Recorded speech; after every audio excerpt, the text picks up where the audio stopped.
luas untuk penekanan angka kemiskinan. Artinya masih ada potensi yang harus kita lakukan untuk menekan angka kemiskinan.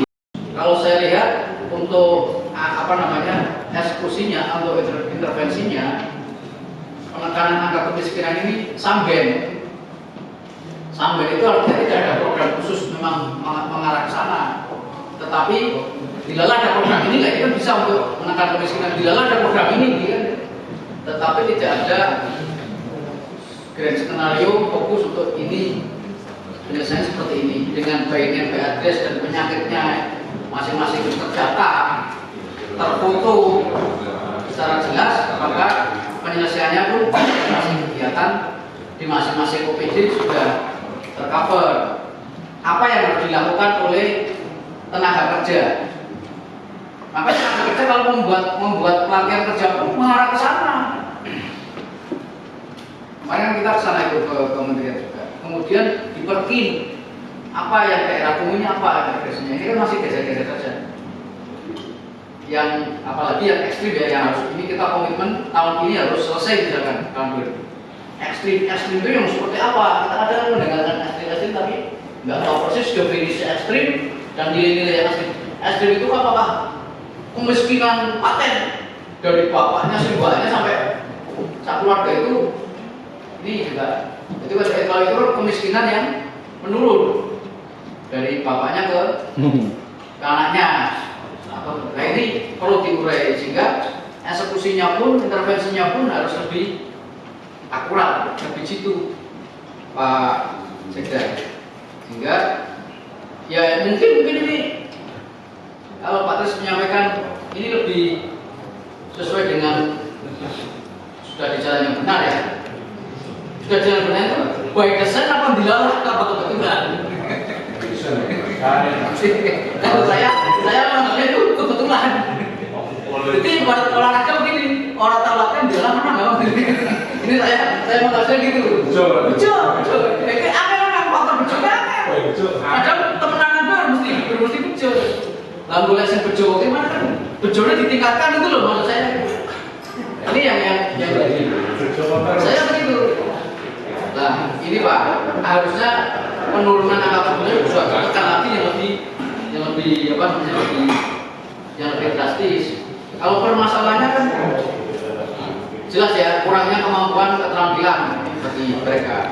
Kemudian SDM, kemiskinan itu faktor dari apa? SDM pendidikan masih banyak Pak anak putus sekolah. Kalau kita lokalisir per RT saja, tiap RT satu itu masih ada. Tiap RT itu satu mesti ada. Sehingga slogan ayo sekolah, kemudian itu belum sampai ke sana.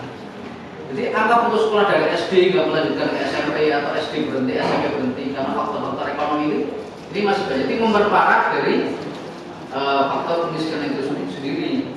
Kemudian nanti keterampilan dari dinas itu apa yang perlu mereka dulu yang disasar, yang diintervensi dari mereka bayaran tersebut.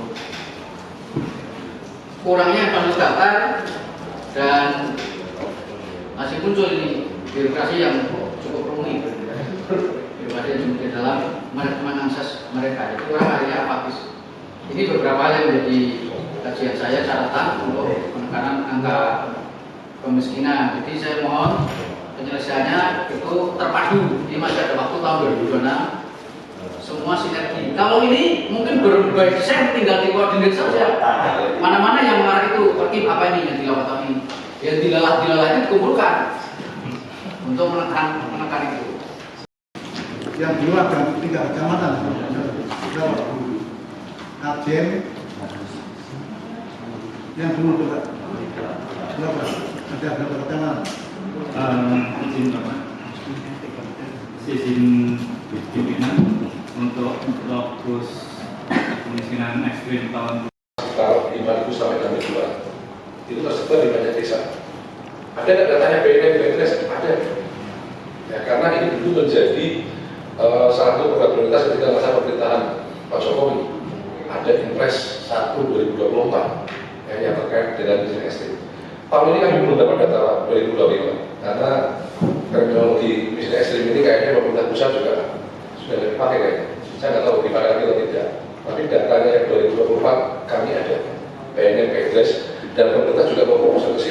dengan memfokuskan sudah kita SK-kan ada terakhir di 6 kecamatan, ada di beberapa desa yang memang di situ ada individu miskin ekstrim.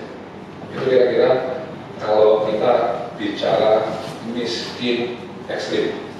Dan target pemerintah pusat tahun 2026 itu nol. Ya, kita nanya Apa yang bilang? enggak Pak, 2020 sampai 2027. Nah, pemerintah juga ada badan terkait yang menangani kemiskinan yang diketuai oleh Budiman Sujatmiko. Itu kira-kira Pak. Ya, ini sama ya, katanya kita ini kan kalau melihat saat ini sekarang itu kira kurang lebih nasional 26 atau 29 ini 26 akan nol.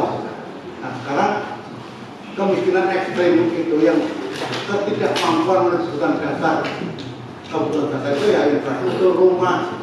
Ini tadi ada 1, 2, 3, 4, 5, 6 kecamatan. Jadi sampaikan di Kedung ini ternyata masih banyak yang ini coba penetapan 6 kecamatan ini sudah tepat belum?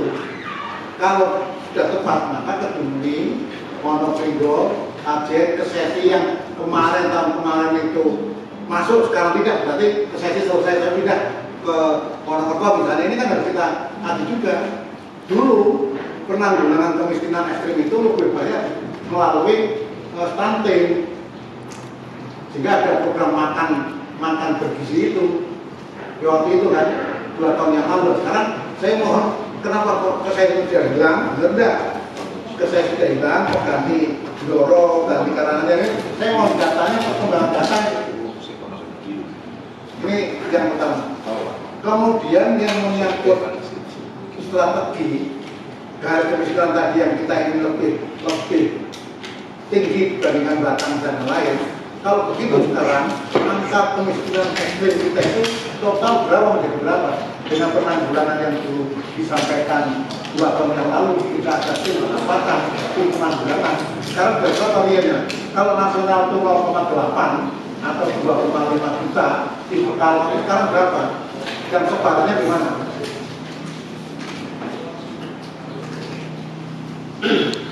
Dibanding angka nasional itu kalau di nominalkan kurang lebih sekitar 5.100 orang. Sekarang itu 5.100. Ini data 2024 kan data 2025 kami belum dapat dari BPS. Sebelumnya tahun 2023 1,9%. Ini untuk yang miskin ekstrim. Nilai besar di Nangkalan. Sebarannya masing-masing kecamatan ada. Semua ada. Cuma kita kan kabupaten kan memprioritaskan ada yang apa namanya jumlah yang lebih tinggi. Dan terakhir tahun 2024 ada fokus yang ada di 6 kecamatan. Doro itu paling banyak ada di Kalimojosari, di Gorejo. Karanganyar, dulu kita Karangsari Pedawang, Jepang Jadi, Bojong juga ada 4 desa, Seragi 2 desa, Wonosobo, Siwalan, kayak gitu. Terus saya tambah sedikit biar kita bagi bersama. Kalau intervensi program Pak Pimpinan, strategi kita itu umum. Apa itu? Pertama adalah strategi pengeluaran beban masyarakat. Ini coba nanti mobil yang menjelaskan. Antara lain dengan kegiatannya adalah apa yang disebut jaminan kesehatan, BPJS, BPI, apakah itu BPR maupun BPD.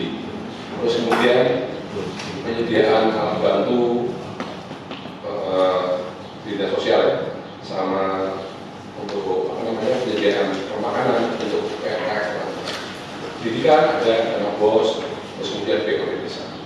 Terus kemudian yang kedua adalah peningkatan bantuan masyarakat, ini biasanya di dinas teknis, koperasi, UMKM, melalui kemitraan, tenaga kerja dan job fair, serta yang ketiga adalah strategi penurunan jumlah orang kemiskinan.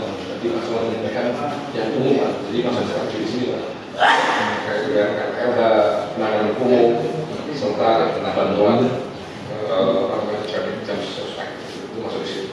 Itu strategi yang dilakukan oleh lengkap kalau hampir sama dengan saya katakan. Tidak ada upaya perbaikan data tapi kurang itu ya. kemudian desil 1 yang terbanyak desil 2 118, kemudian sampai desil 5. Ini dari jumlah penduduk 1 juta sekian, ini desil 1 sampai 5 ini menjadi berapa? Untuk desil 1 sampai 5 berapa? Begitu. Bapak Ibu yang mulia untuk Kabupaten Pekalongan, kami hanya sekedar memberikan saran masukan agar rapat pada kesempatan siang hari ini benar-benar sesuai dengan apa yang menjadi pembahasan hari ini. Tapi terima kasih baik data, masukan-masukan dari teman-teman yang sudah disampaikan, bahwa kesempatan kali ini itu kita fokus bagaimana caranya menanggulangi kemiskinan di Kabupaten Pekalongan. Jadi benar dikatakan tadi oleh Pak Sekda, apa yang sudah dilakukan pemerintah pusat paling tidak diinventarisasi. Ini kan kita fokus dari data desil 1 sampai 5 yang totalnya 538.000. Apa yang sudah dilakukan oleh pemerintah pusat di Kabupaten Pekalongan ini beda. Apa yang sudah dilakukan oleh pemerintah provinsi di Kabupaten Pekalongan beda. Lalulah kita juga fokus untuk menanggulangi hal-hal yang memang pemerintah pusat sudah lakukan, provinsi sudah lakukan, kita lakukan. Termasuk tadi bagian dari RTL hari ini kan untuk meningkatkan jadi yang belum miskin mungkin untuk terangkat kemana tidak. Tapi realnya juga banget Pak Ketua. Kadang teman-teman mau bagaimana membantu masyarakat kita yang rumahnya tidak layak ini, ternyata prosedurnya sudah kita ikat sendiri, harus melalui proposal. Ini juga sulit. Ternyata warga begitu suruh buat proposal bingung. Larinya ke kita lagi untuk membuat proposal. Jadi hal-hal semacam ini yang penting masuk di dalam desil. Mereka warga-warga Kabupaten Pekalongan yang membutuhkan dan benar-benar miskin, buat aturan bahwa memang tadi disepakati yang penting desil memenuhi syarat aturan. Kita juga akan menjadikan teman-teman DPR pun juga sebetulnya melihat masukkannya semua pasti ketika permasalahan kesehatan warganya mungkin juga minta tolong kepada. Ini hal-hal macam ini yang tadi disampaikan oleh Pak Sekda, termasuk penanggulangan yang sudah dilakukan, pengeluaran beban masyarakat. Pemerintah pusat sudah melakukan provinsi ya. Kita intervensi masuk dengan anggaran yang disiapkan melalui Bapeda rencana tahun 2023. Ketika ini semua itu koordinasi dan sinkronisasi berjalan dengan baik, apa yang sudah dilakukan pemerintah pusat, provinsi juga. Tahun ke tahun, walaupun data menunjukkan tahun 2025 ini data yang 8,05 ya Pak, hasil BPS. Kemungkinan kalau kita mau fokus, walaupun juga infrastruktur, pendidikan, kesehatan juga tidak diabaikan, kayaknya kita juga on track. Kalau memang kewenangannya memang diatur, dan pada kesempatan kali ini juga arah selanjutnya di tahun ini yang akan dilakukan pemerintah daerah apa? Tahun depan apa? Atau misalkan giliran tadi dikatakan walaupun kemiskinan ekstrim saat ini sudah mungkin sudah tidak dijadikan data acuan, tapi paling tidak fokus di kecamatan mana, di daerah mana kita tingkatkan atau kita angkat orang yang saat ini dalam kondisi miskin menjadi tidak miskin. Dan itu pun juga mungkin disoskan indikator untuk meningkatkan warga miskin menjadi tidak miskin kan ada Pak. Nah, itu indikator itu sebagai acuan kewenangan pemerintah daerah, terutama Kabupaten Pekalongan. Selain memang yang sudah dilakukan oleh pemerintah pusat maupun provinsi, kita juga harus mengacu pada indikator-indikator untuk meningkatkan untuk mengangkat warga yang saat ini mungkin miskin menjadi miskin. Ini juga penting, harus pegang pada indikator. Selain itu Pak Ketua, agar juga tidak stuck data dan terus malah nambah, ini juga harus diperhatikan menjaga stabilitas tingkat orang yang mampu agar tidak menjadi miskin. Ini sudah perlu. Walaupun mungkin tidak intervensi, tapi ada dari OPD maupun apa, bagaimana menjaga perekonomian, menjaga kestabilan ini juga sangat penting. Apalagi sekarang ini dinamikanya luar biasa. Yang saat ini 8,05 angka kemiskinan di Kabupaten Pekalongan, ketika mengabaikan indikator-indikator lain untuk menjaga warga kita yang saat ini mungkin tidak miskin, ketika kita kebijakan juga tidak jaga, bisa-bisa mengakibatkan saat ini mampu, besok tidak mampu karena ada PHK, ada kesulitan kerja dan sebagainya. Ini bisa terjadi. Jadi pada kesempatan kali ini memang fokus pimpinan para ketua kita saat ini penanggulangan tadi sudah bahas, Pak Ketua sudah mengarahkan pemerintah daerah tidak hanya mengandalkan program pemerintah pusat, pemerintah provinsi, tapi juga berperan melalui kemampuan keuangan daerahnya. Fokus titik mana yang diangkat, titik mana yang dipertahankan. Tapi sudah muncul beberapa wilayah, baik yang daerah des, ya, indikator juga diterapkan. Mungkin Pak Supri, Pak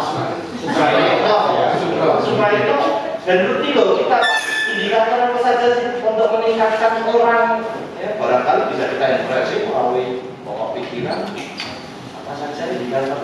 Ini kan nanti akan jelas indikator yang saat ini miskin bisa kita menjadi.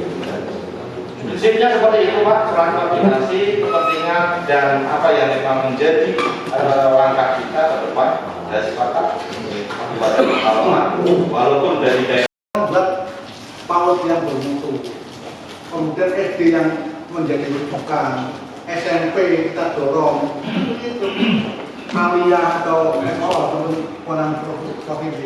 Ini barangkali ke depan yang menjadi prioritas. Karena itu nanti akan ada kesepakatannya, Pak Pimpinan, Pak Bupati. Pokir 2028 nanti saya 2027. Saya mohon yang sekarang jadi kunci pada DPD ini dibuka kembali untuk dilakukan perbaikan sekiranya belum menjurus ke itu. Bisa nggak kira-kira? Yang belum masuk komunitas, yang kemarin sudah masuk kan ada yang belum jalan. Karena itu ada nanti perbaikan SIPD sehingga di 2027 nanti kita nanti menyelesaikan kebutuhan real yang kita hadapi dalam rangka pengentasan kemiskinan dan jumlah besar. Pimpinan kalau buka Muspokir kami akan sudah diuji oleh PD pusat tidak memang susah. Tapi nanti kami akan tenaga yang berkoordinasi. Terus juga saya dari tadi Pak Satu, kenapa sih tadi ya?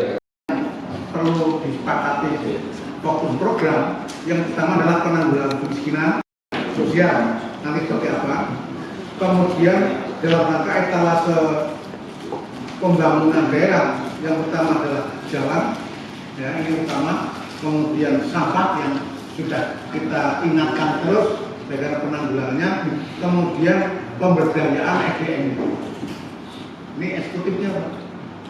Karena ini ada kalau ya Kabupaten Pekalongan, DPR dan eksekutif dan pemerintah daerah sama-sama kita perlu upgrade betul itu.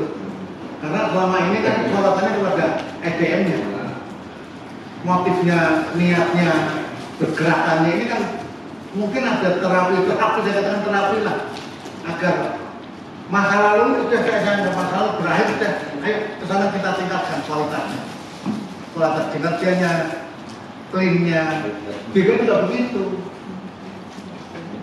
Artinya mulai saat sekarang orientasinya bagaimana membangun, bagaimana soal penanganan dengan kemiskinan dengan memanfaatkan kesejahteraan diberikan secara halal oleh negara.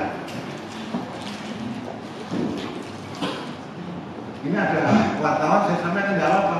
Penghasilan DPR kok kalau untuk makan minum lah, untuk kebutuhan standar, kalau nggak cukup. Karena itu DPR komitmen akan bagaimana memanfaatkan gaji itu untuk kepentingan membangun, untuk kepentingan bekerja. Karena itu jangan neko-neko lah. Kami kemarin ada tanda tangan dengan KPK yang tanda tangan ketua DPR kali 45 orang kan. Kemudian bupati mewakili rakyat seluruh Kabupaten Pekalongan ini tidak ada fakta integritas. Dan hari ini Pak, tadi keputusan bahwa DPR ada fakta integritas intern antara akan kerja dengan baik, tepat waktu, kemudian tidak menggunakan untuk kepentingan pribadi dan lainnya nanti akan ditandatangani. Karena itu mari ajakan kita bareng-bareng sinergi. Karena apapun pemerintahan daerah itu adalah bupati dan DPRD. Bupati kepanjangannya adalah pemerintahan. Saya tekankan, jangan sampai ada saling intervensi, jangan sampai ada saling membuka kekurangan. Karena kalau didasarkan pada Islam, ya kita ini punya kekurangan yang harus ditutupi oleh masing-masing. Guna ribasulahuna, istrimu adalah pakaianmu dan suamimu adalah pakaianmu yang harus ditutup kekurangannya. Untuk apa? Tujuannya mawaddah warahmah, kebahagiaan batin. Rakyat kok tujuannya adalah bagaimana membangun rakyat yang sejahtera, ini penting. Sebelum saya akhiri, barangkali ada tambahan Pak Halis. Silakan. Terima kasih. Tindak lanjut dari rapat ini, dari peta tadi bahwa mungkin sudah masuk dalam tim OPD yang perangkat daerah yang masuk di dalam atau punya tugas untuk penanggulangan kemiskinan. Ini kalau saya kan dari Bapeda dan Perkim, Dindik, Dinkes, Dinsos, Disnaker, ini yang air. Ini mungkin sudah masuk dalam tim. Kemudian ada dua kemungkinan ekstrim dan kemiskinan yang tidak ekstrim.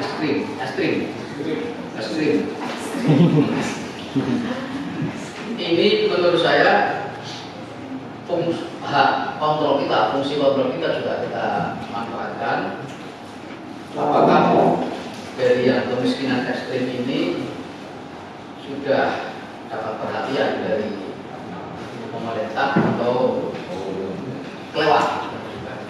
Contoh untuk pengecekannya dari 5.100 orang,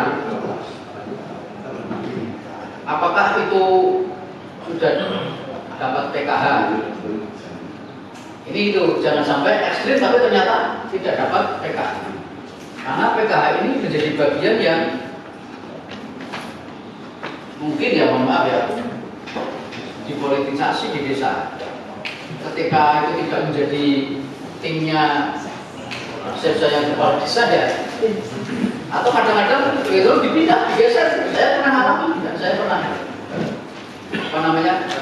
mempermasalahkan digeser. Jadi ada yang berbasis politis PKH. Ini yang perlu diluruskan. Sehingga kita cek 5.100 ini sudah dapat PKH betul, semua belum. Karena kan masih ada yang tidak berhak malah mendapat, termasuk tadi yang sampai Pak juga dari BPJS UHC kemarin yang 53.000 yang akan dinonaktifkan, ini diantaranya termasuk mereka enggak. Nah ini kan kalau termasuk mereka kan karena itu acak ya. Ini kan sudah miskin ekstrim, BPJS-nya dimatikan. Nah kemudian bagaimana menyelamatkan ini yang di bidang kesehatan? Kita kemarin menerima beberapa orang yang sudah kira-kira PC, rumahnya pinggir kali, lorong pakten, itu orang tuanya itu sebagainya. Nah, kita nggak bisa apa-apa, ternyata dimatikan. Saya ini perlu dicek, ya kan? Kalau sudah memang kita punya by data, by address, by problem, masalahnya, kemiskinannya apa, kita cek intervensinya sejauh mana. Kalau bisa 53.000 yang dinonaktifkan secara acak itu jangan secara acak. Pemerintah daerah yang bayar kok, kenapa diacak menjadi ranah BPJS? Intervensi loh, ya kan? Oke lah, yang lain boleh acak, tapi ini tolong diamankan orang ini. 5.100 ini kira-kira PC, kira-kira ekstrim. Gitu loh. Ini yang perlu diamankan. Udah nggak sah semua. Ya, nggak acak benar diamankan orang ini. 5.100. Nah, dengan penindakan seperti itu, jangan sampai gitu ya. Wes, kemiskinan ekstrim, orang itu PKH, BPJS dimatikan, ya tambah parah. Itu tuh kalau besok mati aja. Nah, karena sudah ada rasanya. Oleh Pak Suman. Kita nggak bisa. Ini kan apa? Saya katakan harus dimiskinkan karena sistem. Ini mau gimana lagi? Nah, ini yang perlu diselamatkan. Untuk itu Pak Ketua, saya mengusulkan tidak hanya ini. Kalau ini hanya sekedar seperti ini tidak bisa.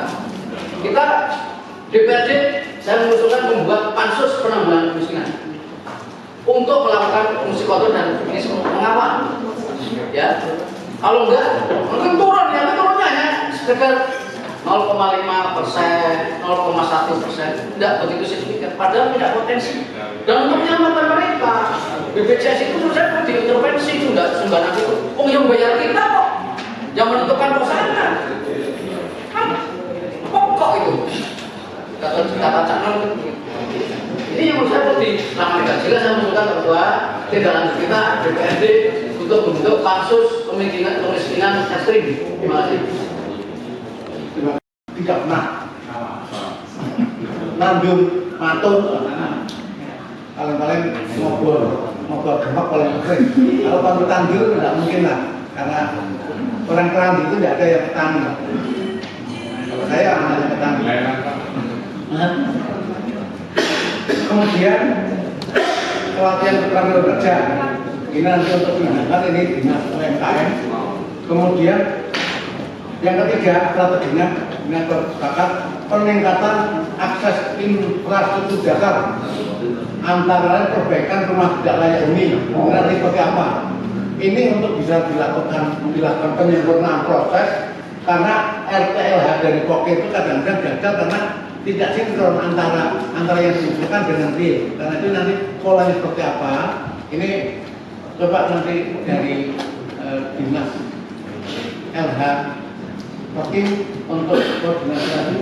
Ya, itu Pak Kesimpulan itu untuk RTLH. Kalau kita mau intervensi kemiskinan ekstrim, kemudian partai LH nyambung nih orang mampu Pak. Karena udah swadaya, upah tukang, nggak mau jenak uang gitu.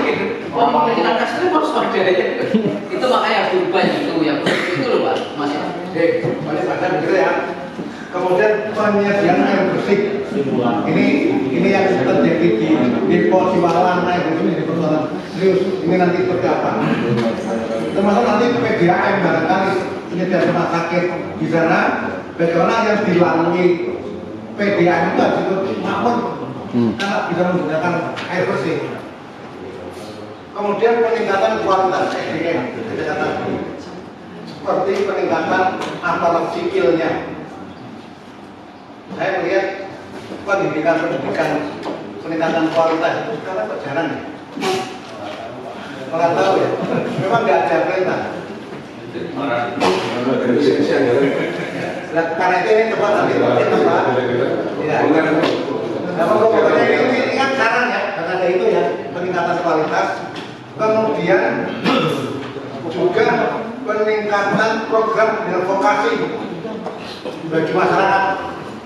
Nanti apakah lewat tenaga kerja bekerja sama ini kantor dinas pekerjaan pokoknya. Tenaga kerja itu ternyata pusat dan wilayah ini banyak paket-paket kegiatan yang membuka lapangan kerja. Ini ternyata belum bisa dimanfaatkan secara optimal. Kita ini hanya dapat beberapa paket program dari sekian banyak.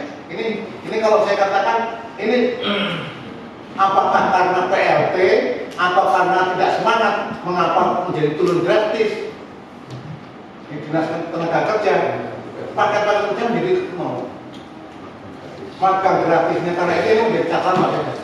Bahkan siapapun PLT-nya harus melakukan tugas seperti definitif, walaupun jari mau dengan ini baru PLT katakan apa? Pejabat tanpa apa? Tidak kalah. Kalau saya berdengar tadi tadi ternyata nilai kalah. Tidak apa-apa. Enggak, saya nggak tahu dapat tambahan berapa persen? 20% dari PPP. Enggak Pak Umar, orang nilai kalah, Pak Tatur enggak nilai kalah lah. BBM-nya juga dapat. Karena itu nanti kerjanya apa? Yang mau diawasi agar benar-benar kerja dengan baik. Kemudian dia juga bagi keluarga miskin. Ini intervensi di bidang pendidikan. Bagaimana gitu? Kemudian pelatihan tenaga kerja. Kemudian integrasi program tentang OPD. Ini yang selama ini jalan DW belum terpaksa baik. Nanti diintegrasikan, kira-kira tangan itu jalannya, wonge, kemudian ekonomi, pendidikan terintegrasi. Kira-kira itu. Ini kesimpulan yang saya susun. Program lintas sektor dan penguatan koordinasi melalui TAPD. Ini kan terpadu. Pokoknya nanti kendalinya bisa jadi ketua TAPD. Berarti abang, hijau, ireng, itu nanti tergantung ketua TAPD. Ini ada kuning atau Dan kuning, abang, merah, biru. Ini kesimpulan yang saya catat. Kemudian ada tambahan usulan kesimpulan menurut. Dalam hal ini APD, kemudian DPRD sepakat bahwa anggaran di tahun 2027 baik itu Pemda maupun yang bersumber dari pokok-pokok pikiran DPRD ini akan fokus mengarahkan kepada penanggulangan kemiskinan dan perbaikan jalan. Ini yang nanti jangan dipelintir beritanya, ya. Jadi prinsip bahwa pokir itu boleh, yang tidak boleh adalah menentukan, mengatur proses pelaksanaannya. Itu nanti terima kasih.